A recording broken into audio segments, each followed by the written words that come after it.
Salut tout le monde, on est 4 boucaniers et en tant que boucanier éclair nature, ça a toujours été la fierté de nos sections de savoir comment on se débrouille dans le bois. C'est parti!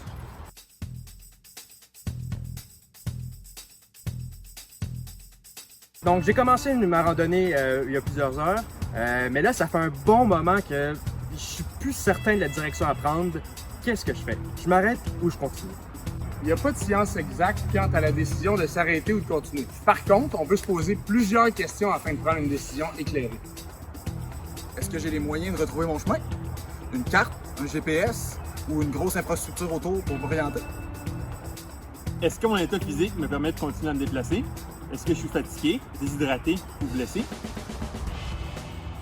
Est-ce que j'ai une idée de la distance à parcourir pour me retrouver dans un endroit sécuritaire? Est-ce que je dois me déplacer sur un sentier, une route ou une forêt dense comme celle-là? Combien de temps reste-t-il avant que le soleil se couche? Ou avez-vous l'éclairage artificiel adéquat?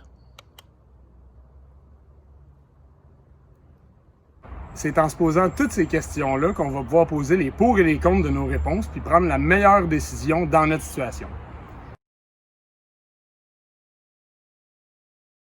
Donc une fois que j'ai pris la décision de passer la nuit ici, il y a la règle des 3 qui nous permet de déterminer c'est quoi nos priorités. Donc la règle des 3, ça représente ce maximum de ce qu'un humain peut supporter. Il y a le 3 secondes sans sécurité, 3 minutes sans oxygène, 3 heures sans chaleur, 3 jours sans boire et 3 semaines sans manger. Donc grâce à cette liste-là, je sais maintenant que ma priorité, c'est pas d'aller me trouver à manger. Hein? Mais plutôt de me trouver un abri et d'aller me faire un feu. Pour maximiser tes chances de succès, tu devrais premièrement faire l'inventaire de tout ce que tu as apporté. Là-dedans, tu devrais minimalement avoir une trousse de survie. Dans ta trousse de survie, tu devrais minimalement avoir des pastilles pour purifier l'eau, des pansements, des tie wraps, de la corde, un allume-feu, le nécessaire pour allumer un feu, soit une pierre de magnésium, un briquet, des allumettes, un couteau, du papier d'aluminium.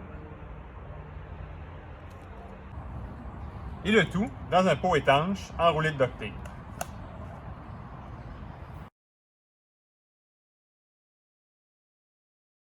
Tu veux le savoir, tu veux le savoir. Truc de pro.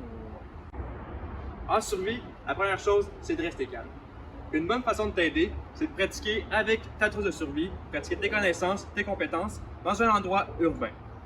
L'idéal, c'est de pratiquer pas seulement quand il fait beau, mais dans tous les types de températures.